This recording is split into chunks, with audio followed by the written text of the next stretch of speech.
Hi friends, welcome to KBC சமையல். இன்றைக்கி நம்ம ரொம்ப சூப்பராக நல்ல மணக்க கிராமத்து ஸ்டைலில் பலாக்கொட்டை கரோட்டை குழம்பு செய்ய போகிறோம். செம்ம டேஸ்ட்டாக இருக்கும். வாங்க எப்படி செய்யுதுன்னு பார்த்துடலாம். வீடியோக்குள்ளே போகிறதுக்கு முன்னாடி நம்ம சேனலில் ஃபஸ்ட் டைம் நீங்கள் பார்க்குறீங்கன்னா சப்ஸ்கிரைப் பண்ணிக்கோங்க. பக்கத்தில் இருக்கிற பெல் ஐக்கானை கிளிக் பண்ணி அதில் ஆல் ஆப்ஷன் சேவ் பண்ணி வச்சுக்கோங்க. அப்போ தான் நான் போடக்கூடிய ஒவ்வொரு வீடியோஸும் நோட்டிஃபிகேஷனாக வரும். சப்ஸ்கிரைப் பண்ண பார்க்குற புது வியூவர்ஸ் மறக்காமல் சப்ஸ்கிரைப் பண்ணி சப்போர்ட் பண்ணுங்கள். வாங்க வீடியோக்குள்ளே போகலாம்.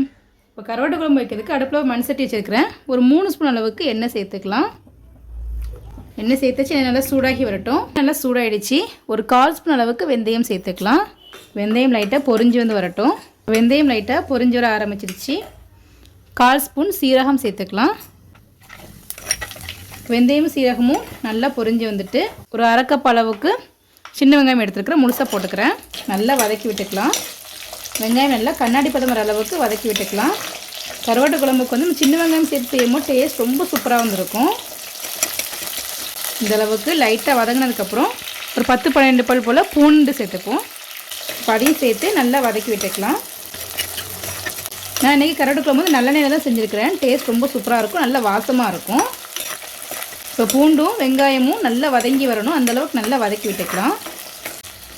இப்போ வெங்காயமும் பூண்டும் ஓரளவுக்கு நல்லா வதங்கி இந்தளவுக்கு கலர் சேஞ்ச் ஆகி வந்திருக்கு. இந்தளவுக்கு நல்லா வதங்கினதுக்கப்புறம் கொஞ்சமாக வந்து கருவேப்பிலை சேர்த்துக்கலாம்.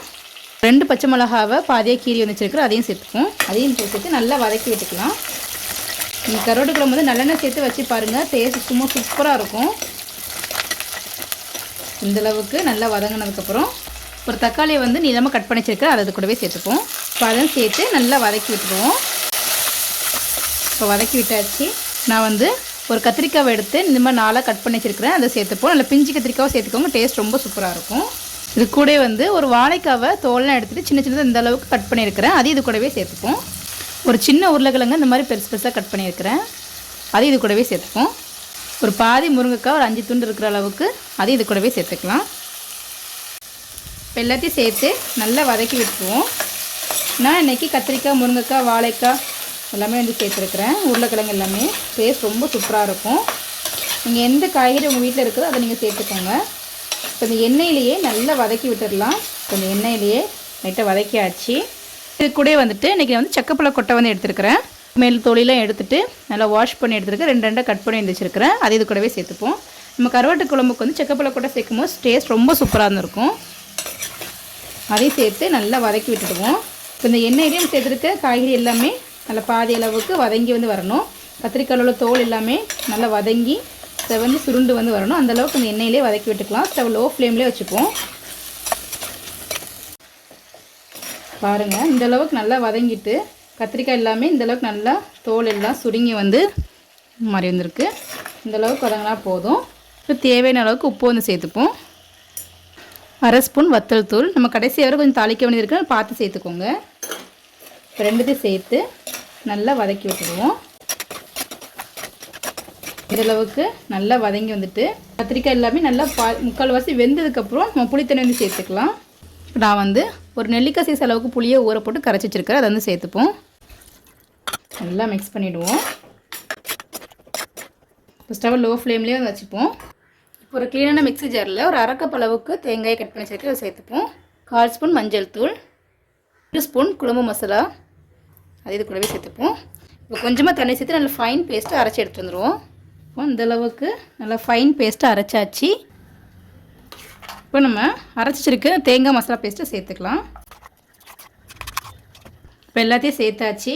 நல்லா மிக்ஸ் பண்ணி விட்டுருவோம். இப்போ நல்லா மிக்ஸ் பண்ணியாச்சு. கொஞ்சமாக வந்து தண்ணி சேர்த்துப்போம். குழம்புக்கு எந்த அளவுக்கு தண்ணி தேவையோ அந்த அளவுக்கு சேர்த்துக்கலாம். தண்ணி சேர்த்தாச்சு. இப்போ நல்லா மிக்ஸ் பண்ணிவிடுவோம். நல்லா மிக்ஸ் பண்ணிட்டு உப்பு, புளிப்பு, காரம் எல்லாமே செக் பண்ணி பார்த்துப்போம். புளிப்பு, காரம் எல்லாமே கரெக்டாக இருக்குது. உப்பு மட்டும் கொஞ்சம் கம்மியாக இருக்குது. கொஞ்சமாக ஒரு பிஞ்ச் அளவுக்கு சேர்த்துப்போம். நல்லா மிக்ஸ் பண்ணி விட்டுடுவோம். இப்போ வந்து ஸ்டவ் ஹை ஃப்ளேமில் வச்சு நல்லா கொதிக்க வச்சிடலாம். கத்திரிக்காய், வாழைக்காய், அதுக்கப்புறம் சக்கப்பழ கொட்டை எல்லாமே நல்லா வெந்து வரட்டும்.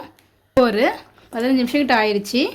நம்ம சேர்த்துருக்க காய்கறி எல்லாமே நல்லா வெந்து குழம்புமே நல்லா கெட்டியாகி வந்திருக்கு. சக்கப்பழ கொட்டை எல்லாமே நல்லாவே வெந்துட்டு நல்லா வாசமாக இருக்குது. இப்போ நான் வந்து ஒரு 6 சால மீன் கருவாடு வந்து எடுத்துருக்கிறேன். நல்லா மேலே இருக்கிற அந்த தோல், செதில் உள்ள இருக்கிற குடல் எல்லாமே நல்லா வந்து க்ளீன் பண்ணிவிட்டு இது நல்லா வாஷ் பண்ணி எடுத்துகிட்டு வந்துடுவோம். நல்லா கழுவி எடுத்துட்டேன். இப்போ அதை வந்து இதில் சேர்த்துடலாம். நான் இன்றைக்கி சால மீன் கருவாடு தான் எடுத்துருக்கிறேன். நீங்கள் எந்த கருவாடும் எடுத்துக்கலாம். துண்டு கருவாடு எடுத்துக்கலாம், நெத்திலி மீன் கருவாடு எடுத்துக்கலாம், எதுனாலுமே எடுத்துக்கலாம். டேஸ்ட் ரொம்ப சூப்பராக வந்திருக்கும்.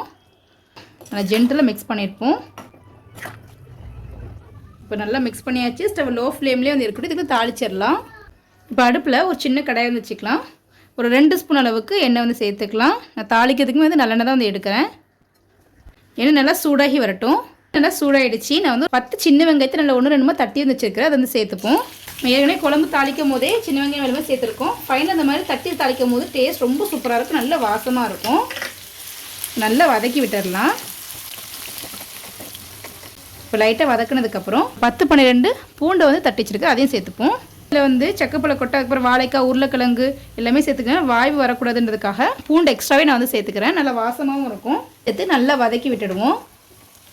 பூண்டும் வெங்காயமும் நல்லா வதங்கி கொஞ்சம் நல்லா செவந்து வந்து வரணும். அந்தளவுக்கு நல்லா வதக்கி விட்டுக்கலாம்.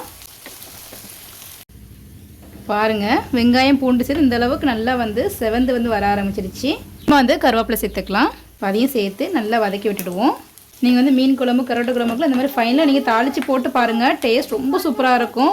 அவ்வளோ வாசமாக இருக்கும். இந்தளவுக்கு வதக்கிட்டதுக்கப்புறம் ஒரு 1/4 ஸ்பூன் அளவுக்கு வெந்தயத்தையும் சீரகத்தையும் தனித்தனியாக நல்லா வறுத்து பவுடர் பண்ணி வச்சுருக்கிறோம். அதையும் சேர்த்துப்போம். 1/4 ஸ்பூன் அளவுக்கு வத்தல் தூள். நம்ம ஃபஸ்ட்டு காரம் வந்து கொஞ்சம் கம்மியாக தான் போட்டிருந்தோம், 2வது தாளிக்கணுன்றதுக்காக. அதையும் சேர்த்து நல்லா வதக்கி விட்டுக்கோங்க. அந்த எண்ணெயிலேயே நம்ம வெந்தய ஜீரக பொடி, அதுக்கப்புறம் இந்த வத்தல் தூளையும் சேர்த்து வதக்கும் போது அவ்வளோ வாசமாக இருக்கும். வெந்தளவுக்கு நல்லா வதங்கினதுக்கப்புறம் இதை எடுத்து வந்து வச்சிடலாம். இப்போது நம்ம போட்டிருக்க கருவாடு எல்லாமே நல்லாவே வந்து வெந்துட்டு இப்போ நம்ம தாளித்து வச்சுருக்கிறத சேர்த்துடலாம். குழம்புல ஊற்றணுன்னு அப்படியே ஒரு வாசம் வந்துட்டு வரும். அவ்வளோ சூப்பராக இருக்கும். ஸ்டவ் லோ ஃப்ளேமில் வச்சு நல்லா ஜென்டலாக கலந்து விட்டுக்கோங்க. கருவாடு வந்து உடஞ்சிரும். இப்போ நம்மளுடைய மணக்க கிராமத்து ஸ்டைல் பலாக்கொட்டை கருவாடு குழம்பு ரெடி ஆச்சு. செம்ம டேஸ்ட்டாக இருக்கும். நீங்கள் கொதிக்கும் போதே அவ்வளோ வாசமாக இருக்கும். பலாக்கொட்டை கிடச்சிச்சின்னா கண்டிப்பாக நீங்கள் ஒரு தடவை இந்த மாதிரி கருவாடு குழம்பு செஞ்சு பாருங்கள். டேஸ்ட் அப்படி இருக்கும். செம்ம டேஸ்ட்டாக இருக்கும். நீங்களும் வீட்டை ட்ரை பண்ணி பார்த்துட்டு எப்படின்னு சொல்லி கமெண்ட் பண்ணுங்கள். இந்த வீடியோ உங்களுக்கு பிடிச்சிருக்குன்னு நினைக்கிறேன். பிடிச்சிருந்தா லைக் பண்ணிக்கோங்க. உங்கள் ஃப்ரெண்ட்ஸ் அண்ட் ஃபேமிலிஸ்க்கும் ஷேர் பண்ணுங்கள். இது போல் நிறைய வீடியோஸ் பார்க்கணும் மறக்காம சேனலுக்கு சப்ஸ்கிரைப் பண்ணிக்கோங்க. நம்ம சேனலில் மொச்சக்கொட்டை வச்சு சூப்பரான கருவாடு குழம்பு செஞ்சுருப்போம். அதோட லிங்க் டிஸ்கிரிப்ஷன் எடுக்கிறோம். மறக்காம செக் பண்ணி பார்த்துக்கோங்க. ரொம்ப ஈஸியாகவும் இருக்கும். ரொம்ப டேஸ்ட்டாகவும் இருக்கும். தேங்க்ஸ் ஃபார் வாட்சிங்.